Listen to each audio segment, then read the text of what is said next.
السلام علیکم ورحمۃ اللہ وبرکاتہ۔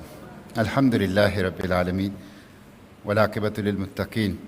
اعوذ باللہ من الشیطان الرجیم، بسم اللہ الرحمن الرحیم۔ ان اللہ ربی وربکم فاعبدوہ ھذا صراط مستقیم۔ صدق اللہ العظیم۔ اللہم صلی وسلم علی عبدک ورسولک وحبیبک سیدنا محمد النبی الامی وعلی آلہ واصحابہ وبارک وسلم۔ محترم ڈاکٹر عتیق الظفر صاحب، محترم بھائی ڈاکٹر محمد مشتاق صاحب، محترم بھائی جناب ڈاکٹر ندیم فرحت گیلانی صاحب، جناب ڈاکٹر وقاص صاحب، حاضرین مجلس، میں رفا یونیورسٹی کا اور ان کے جو کنسرن ڈپارٹمنٹس ہیں، ذمہ داران ہیں، ان کا شکریہ ادا کرتا ہوں کہ انہوں نے بہت بر وقت انیشیٹو لیا اور اس علمی مجلس کو یہاں پہ منعقد کیا اور مجھے یہ اعزاز بخشا کہ میں اس میں شریک ہوں اور اپنے محدود علم، مختصر معلومات کی بنیاد پہ اپنی گفتگو بھی آپ لوگوں کے سامنے رکھ سکوں۔ میں اس پہ آپ سب لوگوں کا اور آپ کے ادارے کا مشکور۔ میری خوش قسمتی یہ ہے کہ مجھ سے پہلے ندیم فرحت گیلانی صاحب نے سلائیڈ سے آپ کے سامنے پورا مسئلہ واضح کیا، اور پھر اس کے بعد ڈاکٹر مشتاق جیسے منجے استاد اور مدرس نے جس خوبصورت انداز سے اس میں جگہ جگہ انہوں نے غالب کے شعر بھی نگینوں کی طرح فٹ کر دیے، آپ کے سامنے اپنی گفتگو رکھی، تو میرے لیے بولنے کے لیے کچھ نہیں رہا۔ اور میں جب ہمیشہ ایسی مجلسوں میں شریک ہوتا ہوں تو میں اس میں سے ضرور کچھ نہ کچھ سیکھتا ہوں۔ خود یہ شخصیات میری علم اور میری معلومات اور اس موضوع کے اوپر میری نئی پہلو جو ذہن میں آتے ہیں اس میں اضافے کا باعث بنتے ہیں۔ تو میں اپنے ان بھائیوں کا بھی شکریہ ادا کرتا ہوں، بہت بڑا کام کر رہے ہیں، اور خصوصاً مجھے جب کوئی مشکل پیش آتی ہے تو میں ڈاکٹر مشتاق صاحب کو ایک وائس میسج بھیج دیتا ہوں، اور یہ جلد سے جلد اس کا ایک بہت اچھا اور تشفی جواب دیتے ہیں۔ تو میں ان سب ساتھیوں کا مشکور ہوں، اور آج بھی اس مجلس میں بیٹھے ہوئے بھی کچھ نئے پہلو جو ٹی وی ٹاک شوز میں سامنے آتے ہیں، جو مخالفین اٹھاتے ہیں، ان کا ایک بہت اچھا اور تشفی جواب مجھے مل گیا ہے۔ میں انہی کے گفتگو کو آگے بڑھاؤں گا۔ دیکھیں، یہ جو ایشو ہے، جس طرح ڈاکٹر مشتاق صاحب نے کہا ہے، یہ بہت اہم ایشو ہے اور ہمیں ٹارگٹ کے اوپر نظر رکھنی چاہیے۔ اگر کوئی ہمیں ڈیٹریکٹ کرنا چاہے، کوئی چاہتا ہے کہ ہمیں غصہ دلائے، ہماری جذبات سے کھیلے، ہم سے لوز بال کروا کے اس پہ چھکا مارے، تو یہ اس کی خام خیالی ہے۔ میں آپ سب لوگوں سے کہتا ہوں جو اس کے ایکٹ کے اوپر اور جو اس نظریاتی ایشو کے اوپر کسی نہ کسی انداز سے کام کر رہے ہیں، کہ ڈاکٹر صاحب کی یہ بات بہت اہم ہے کہ ٹارگٹ کے اوپر نظر جمائے رکھو۔ جتنا بھی شور و غوغا ہے، جتنا بھی پروپیگینڈا ہے، جتنے بھی ذاتی حملے ہیں، اب کل بی بی سی جیسے لوگ جماعت اسلامی کو مشورہ دیتے ہیں کہ اگر ووٹ لینا ہے تو سینیٹر مشتاق سے جان چھڑاؤ، اور ایسے الفاظ ایک انٹرنیشنل میڈیا آؤٹ لیٹ کے اوپر آپ لکھ رہے ہیں جو میں اس مجلس میں نہیں کہہ سکتا۔ نایاب علی، میں نے آئی جی اسلام آباد کو اس کی ٹویٹ اور ویڈیو بھیج دی، اس لیے کہ وہ اسلام آباد پولیس کے ساتھ کام کر رہی ہے یا کر رہا ہے، کہ سینیٹر مشتاق کی کانسٹیٹوینسی تو وہ ہے کہ جہاں لوگ لڑکوں کو بیوی کی طرح گھروں میں رکھتے ہیں، اور پتہ نہیں کیا کچھ، مجھے کوئی پرواہ نہیں ان چیزوں کا۔ میں نے ایک ٹارگٹ سیٹ کیا ہے، اور جس طرح ڈاکٹر مشتاق صاحب نے کہا اس کے اوپر نظر جمائے رکھا ہے۔ خوف تھا, لوگ اس کے اوپر بات ہی نہیں کرتے تھے. اب ٹاک آف دا ٹاؤن ہے, توڑ دیا ہے اس خوف کو. اب ہر کوئی اس کے اوپر بات کر رہا ہے.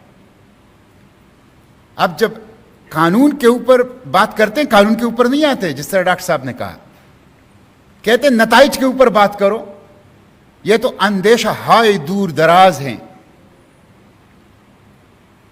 نادرا کے اعداد و شمار کے اوپر بات کرو, یہ غلط ہے. یہ تو ضمنیات ہیں, یہ تو نتائج و عواقب ہے, اس کے اوپر بھی بات کریں گے. لیکن یہ ایکٹ اور قانون جو پڑا ہے سامنے, اس کے الفاظ اور مندرجات کے اوپر سب سے پہلے بات کریں گے. اس کے اوپر بات کرتے نہیں آتے, اس لیے کہ وہ ڈیفینس نہیں کر سکتے, ان کے پاس بولنے کے لیے کچھ ہے نہیں. تو اس لیے اب انہوں نے جذبات کا, پروپیگنڈے کا, ذاتی الزامات کا اور اسی طرح غیر ضروری مباحث کا وہ راستہ کھولا ہے. لیکن انشاءاللہ ہم اپنے ٹارگٹ کے اوپر نظر مرتکز رکھیں گے نظریں, اور انشاءاللہ ہمیں کوئی ڈیٹریکٹ نہیں کر سکتا. اس جدوجہد کو جاری رکھا جائے گا. دوسری بات یہ ہے کہ دیکھیں, یہ جس طرح ڈاکٹر صاحب نے کہا, اس ایشو کو اب ایک دفعہ مستقلاً حل ہونا چاہیے. یہ جو جنس اور صنف کا مسئلہ ہے, ایک دفعہ اب وہ مرحلہ آ چکا ہے کہ پاکستانی قوم, انٹیلیجنسیا, علماء, پارلیمنٹ, عدالتیں, ریاست ایک دفعہ اس بنیادی تہذیبی ایشو کا فیصلہ کر لے کہ کیا جنس اور صنف ایک ہے یا دو مختلف چیزیں, اور کیا صنف پرائیویٹ میٹر ہے یا اس کا خاندان کے ساتھ, شادی اور نکاح کے ادارے کے ساتھ, قانونی وراثت کے ساتھ, اسلام کے شرم و حیا کے نظام اور اقدار اور روایات کے ساتھ کوئی تعلق ہے. تو یہ ایک بین الاقوامی مسئلہ ہے جو کہ عالمی جو غالب تہذیب ہے اس کے اہم مباحث میں سے ایک بحث ہے, اور وہ اس کو ایک تہذیبی جارحیت, ایک ثقافتی دہشت گردی اور ایک کلچرل انویژن کے لیے ٹول کے طور پر استعمال کر رہا ہے. تو ہمیں ایک دفعہ اب اس کا فیصلہ کرنا ہوگا, اور یہ وہ وقت ہے کہ جس میں اس کا فیصلہ ہوگا. دیکھیں, میں ابھی گیا تھا یونائٹڈ نیشن, یہ مسئلہ کتنا بڑا ہے. یونائٹڈ نیشن گیا تھا تو وہاں یو این ہیڈ کوارٹر کے کوریڈور میں بھی یہ ڈسکس ہو رہا ہے, LGBT. میں دوست تھے میرے مردان کے, ثوابی کے, منیر کے, وائس آف امریکہ میں, ان کو پتہ چلا, انہوں نے پورا ایک دن مجھے وائس آف امریکہ کے ہیڈ کوارٹر میں رکھا, پشتو سروس کا انٹرویو, اردو سروس کا انٹرویو. وہاں وائس آف امریکہ کے ہیڈ کوارٹر میں بھی یہ ایشو زیر بحث تھا, اور میرے انٹرویو اسی پہ ہوئے. آپ دیکھیں کہ امریکی سفارت خانہ ٹویٹ کرتا ہے, سفارت خانوں کے اندر یہ ایشو زیر بحث ہے. آپ دیکھ لیں کہ فیفا ورلڈ کپ ہو رہا ہے قطر کے اندر, وہاں پوچھا جاتا ہے کہ LGBTQ کا ایک گروپ جرمنی سے روانہ ہو گیا ہے, کیا فیفا ورلڈ کپ میں قطر کی حکومت ان کو چھوڑے گا قطر میں؟ آپ دیکھ لیں کہ جو گورننگ باڈی ہے سپورٹس کے, یورپ اور امریکہ نے, اس میں انہوں نے ٹرانس ویمن کے اوپر پابندیاں لگائی کہ ان کا تو جسم مردوں والا ہے, ان کے بون کی ڈیولپمنٹ مردوں والی ہوئی ہے, تو وہ جب عورتوں کے ساتھ مقابلہ کرتے ہیں تو جیت جاتے ہیں, تو ان سے ٹائٹل واپس لے لیا سوئمنگ کے مقابلے, اور ان پہ پابندی لگا دی کہ ٹرانس ویمن جو ہیں وہ نہیں کمپیٹ کر سکتی ویمن سپورٹس کو. تو دیکھیں, یہ یونائٹڈ نیشن کے headquarter, international media outlet, سفارت خانوں, سپورٹس, اس کے گورننگ باڈیز اور لیجسلیشن کے جو ایوان ہیں, ہر جگہ یہ ڈسکس ہو رہا ہے. یہ بہت اہم ایشو ہے.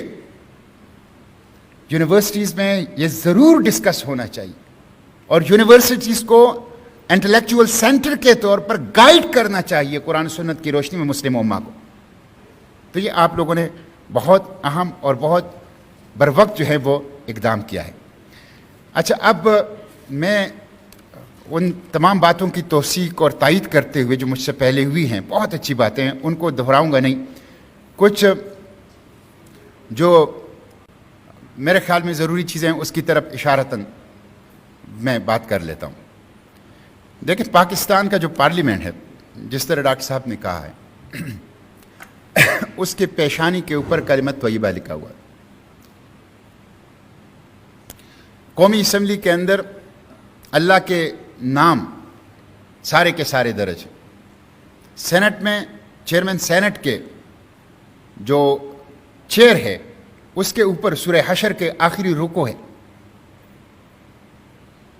اور پاکستان کے دستور کے اندر واضح طور پر بتکرار مختلف مواقعوں پہ یہ بات لکھی گئی ہے کہ سپریم لا قرآن و سنت ہے،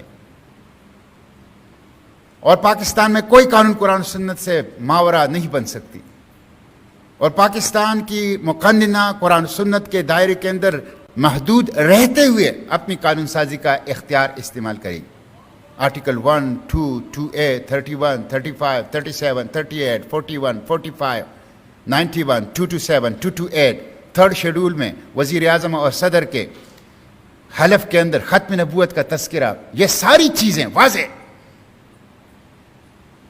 اس کے باوجود ہمارے پارلیمنٹ میں ایسے قوانین بنتے ہیں جو کہ اسلام سے متصادم ہیں، قرآن و سنت سے متصادم۔ وجہ کیا ہے؟ ندیم فرحت گیلانی صاحب نے کہا ہے غلامی، معاشی غلامی، ڈالروں کے لیے۔ آپ کے جتنے بھی مالیاتی پیکیجز ہیں، اس میں کہیں کھل کر اور کہیں خفیہ طور پر اس میں تہذیبی ایجنڈا جڑا ہوتا ہے، اس کے ساتھ تہذیبی ایجنڈا جڑا ہوتا ہے۔ یہ جو FATF کا ایشو آ گیا تو میں ایک دفعہ سینٹ میں اٹھا اور میں نے کہا کہ دیکھیے 12 قوانین آپ نے FATF کے منظور کیے اور سب آپ اس پہ متفق ہیں، سب متفق ہیں۔ Behind the curtain consultation, behind the curtain consensus, کس نے کیا، کیسے ہوا، کیوں ہوا، ہمیں کچھ پتہ نہیں چلتا تھا۔ سب پارٹیاں جب آتے تھے وہ FATF کے بل پہ سب ایک ہوتے تھے، ہم جیسے لوگ اکیلے ہوتے تھے۔ تو میں نے ایک دفعہ اٹھ کے کہا کہ آپ سب لوگ عوام کے لیے ایک نہیں ہوتے، تعلیم اور صحت کے لیے ایک نہیں ہوتے، انصاف لوگوں کو نہیں ملتا پاکستان میں، اس کے لیے ایک نہیں ہوتے، FATF کے لیے ایک ہو گئے۔ چلے ٹھیک ہے، لیکن ایک کام کریں کہ یہ جتنے بھی قوانین آتے ہیں، یہ ڈاکٹر صاحب نے جس طرح بہت اچھا وضاحت کی ہے، یہ بہت اہم ہے۔ اور آج صبح میں آتے ہوئے ڈاکٹر صاحب کا ایک آرٹیکل پڑھ رہا تھا، ایک چمونے کی، نمونے اور چمونے کی، تو بڑے بڑے لوگ اس کی غلطی کرتے ہیں۔ تو انہوں نے بل کی وضاحت کی، پھر ایکٹ کی وضاحت کی، اور یہ بہت اہم، اس میں بہت زمین و آسمان کا فرق ہے، اس لیے اس فرق کو، اس اصطلاحات کو برتتے ہوئے احتیاط کرنی چاہیے۔ تو میں نے کہا جب آپ کوئی بل لاتے ہیں، بل کے 4-5 پارٹس ہوتے ہیں۔ ایک اس کا نام ہوتا ہے، دوسرا کہ کب نافذ العمل ہوگا، تیسرا اس کی تعریفات ہوتی ہیں، چوتھا اس کے کنٹینٹس ہوتے ہیں، مین کنٹینٹس کے، وہ کیا حدود و قیود اور کس طرح تفصیل دیتا ہے، اور آخری اس کا ہوتا ہے statement of object and reason, آراز و مقاصد، اس کے آراز و مقاصد کا بیان۔ یہ اس کا آخری حصہ ہوتا ہے کہ بھئی یہ بل، یہ مجوزہ قانون کس لیے انٹروڈیوس کیا جا رہا ہے، تو آخر میں وہ لکھا جاتا ہے 2-3 پیراگرافوں میں کہ بھئی اس کے آراز و مقاصد کا بیان کیا ہے۔ تو یہ جو FATF کے جتنے بل تھے، اس کے آراز و مقاصد میں لکھا ہوتا تھا کہ ہم یہ بل اس لیے انٹروڈیوس کر رہے ہیں کہ ہمیں FATF نے کہا، یہ ان کا ڈیمانڈ ہے۔ تو میں نے ان سے کہا کہ کل ہمارے بچے ریسرچ کریں گے اس قانون سازی کے اوپر، تو وہ جب اس کو اٹھائیں گے کہ پاکستان کے پارلیمنٹ نے ایسے قوانین، ایسے بل، ایکٹ بنا لیے جس کے statement of object and reason میں کھل کر لکھا ہوا ہے کہ یہ ہم اس لیے کر رہے ہیں کہ FATF کا ڈیمانڈ ہے، تو وہ کیا سوچیں گے؟